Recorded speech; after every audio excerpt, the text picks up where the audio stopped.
नमस्कार। कैसे हैं आप सभी लोग। चमत्कार को नमस्कार शॉर्ट्स में आपका स्वागत है, अभिनंदन है। प्यारे दर्शकों, नर्तकी वैश्या आप पूरा यूट्यूब जब इंडिया में आया है तब से आज तक, आज भी मतलब 8 नवंबर 2025 वीडियो बन रहा है। आप देख लीजिए, कहीं ये साधना नहीं मिलेगी। और ये साधना किनके बीच चलता है? बंजारों के बीच। जैसे योगनी होती है, कामनी होती है, यक्षिणी होती हैं, बहुत सारी चीज़ें होती हैं। और कहीं कहीं इनको पुतलियाँ बोल दिया गया, पुतली। लेकिन हकीकत में ये जो नर्तकी विधान है ये अद्भुत है। और नर्तकी वैश्या क्यों बोला गया ये साधना, मैं बता दूं। आज भी कहीं कहीं ऐसे समूह पाए जाते हैं जो शादी बारात में इनको बुक करते हैं और ले जाते हैं। ये नाच करती हैं, डांस करती हैं अपनी रोजी रोटी के लिए। और कुछ परिस्थितियों में इनका कार्य वैश्यावृत्ति वाला भी हो जाता है। तो ऐसे में अक्सर देखा गया है कि यानी एक से अधिक पुरुषों से संपर्क बनाने वाली ये नर्तकी वैश्या के अंतर्गत आती है। और जब अंतर्गत आती है तो ऐसा भी देखा गया है कि ऐसे नर्तकी वैश्याओं का अकाल मृत्यु, जैसे उसके कुटुंब द्वारा ही कुछ ऐसी चीज़ों पे क्रोधित होना, जैसे इन लोगों के अंदर रात को शराब पानी ये सब भी होता है, तो मर्डर कर देना, हत्या कर देना, इस तरीके की चीज़ें देखी गई। यानी नर्तकी वैश्या अकाल मृत्यु प्राप्त होने के बाद जो शक्ति प्रेत बनती है, चुड़ैल बनती है, इसे ही नर्तकी वैश्या बोलते हैं। इसे साधना को किसको करना चाहिए? जिसकी पत्नी खत्म हो गई हो, या जिसकी शादी अब ना हो, ऐसा लगता है कि मेरी शादी नहीं होगी, या ऐसा जो घर गृहस्थ छोड़ चुका है, अकेला जीवन व्यतीत कर रहा है, उसके लिए। या ऐसा व्यक्ति जो अब चाहता है कि संसार गया ऐसी की तैसी में, मैं खुश, संसार खुश है। ये साधना सिद्ध होने के बाद ये आपको अपने पति स्वरूप रखती है, पत्नी वाले सारे सुख देती है, साथ ही आपकी आवश्यकताओं को पूर्ण करती है। जैसे यक्षिणियाँ। कितना अच्छा लग रहा सुनने में, आनंद आ रहा ना? आगे सुनिए, आनंद आएगा। तत्पश्चात होशियारी ये है कि इसको कुछ साल बाद, जब देखो आपकी आयु या बल घट रहा है, बल समझ रहे हैं कौन बल? शारीरिक बल। क्योंकि शारीरिक बल जब इसके भोग इच्छा नहीं पूरी कर पाओगे तो ये कष्ट देना चालू कर देगी। उससे पहले इसको आप विदा कर सकते हैं। कैसे विदा करेंगे?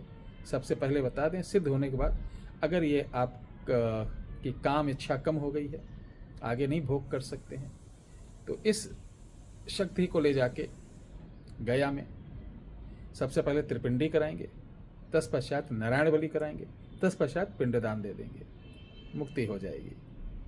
तो चलिए, ये मैं जानकारी के लिए दे रहा हूँ, चूँकि ऐसी विद्याएं लुप्त न हो, ये तांत्रिक क्रियाएं हैं, तो बहुत ज़रूरी है कि इसको कैसे सिद्ध करें। सिद्ध करने के लिए कामराज इत्र आता है। चूँकि मैं बता दूं, बहुत सारे लोग ये अपना गुप्त राज बताते नहीं हैं। ये जब भी कहीं नृत्य करने जाएंगे, वो चाहे कोठे पे हो या सभा में, तो अपने तलों में एक इत्र लगाती है, उसे बोलते हैं कामराज इत्र। ये कामराज इत्र बनता कैसे है, इसका प्रोसीजर जान लो। इनके यहाँ क्या, जब भी देखो एक बकरी जरूर पली होगी।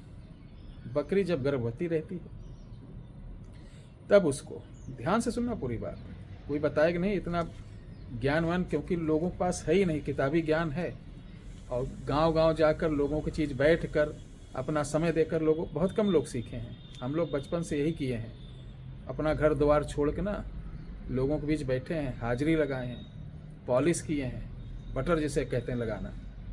बहुत ही मतलब समझ जाइए, एक एक चीज़ के लिए हम लोग तरसे हैं, एक एक चीज़ के लिए हम लोग, होता नहीं कि कष्ट सहा है तब जाके ये सीखा हूँ। तो बकरी को लाते हैं और बकरी को हर श्रृंगार, ये कब होता है?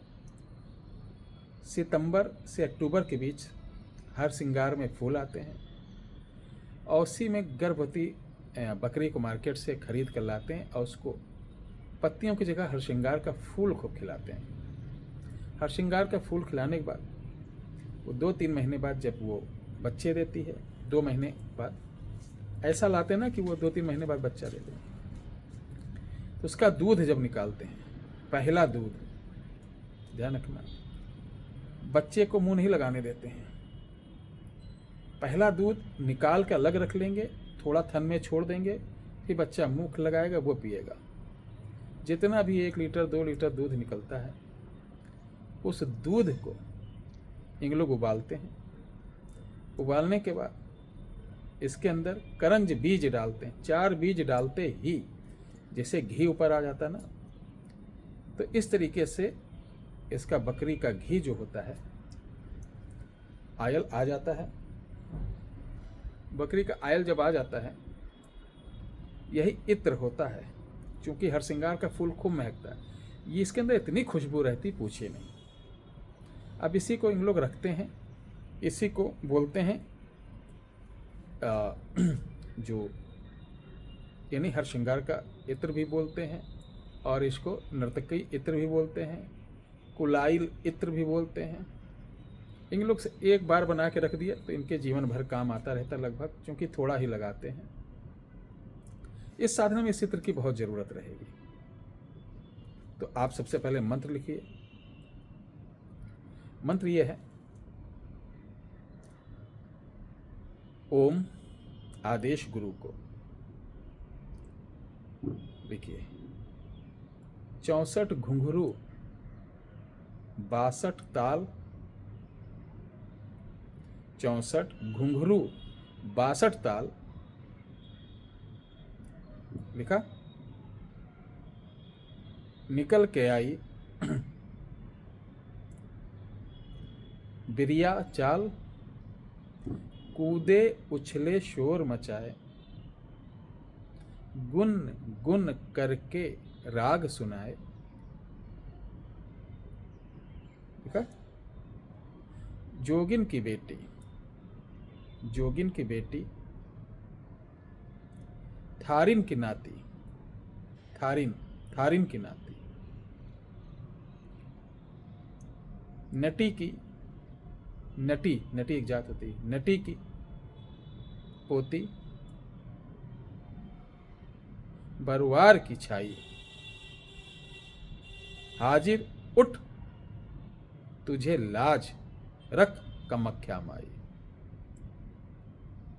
बस ये मंत्र है। अब इस मंत्र को याद कर लेना है।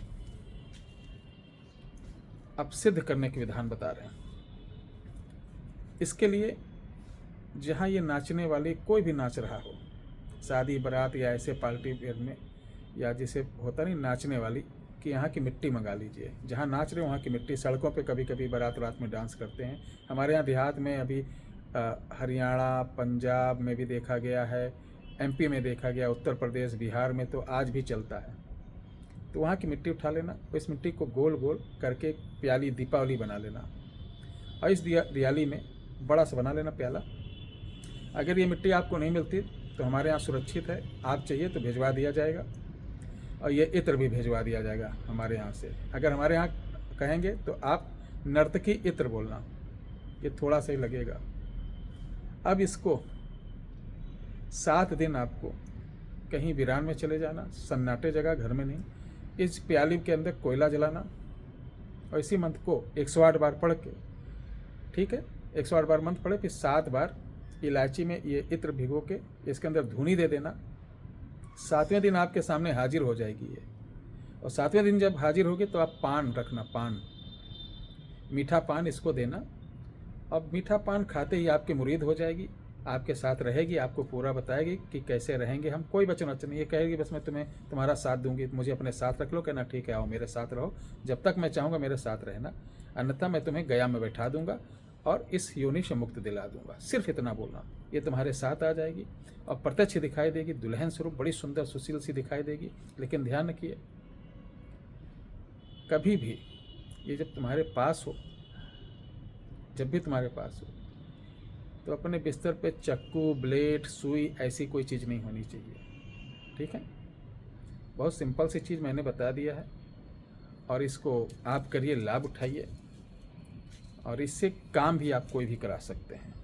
कोशिश करिए, अपना लाभ लीजिए, ज़्यादा काम मत कराइए। और जब आपको लगे इसको छोड़ना है तो मैंने विधान बता दिया, छोड़ दीजिए। जय श्री राम जी की। हर हर महादेव।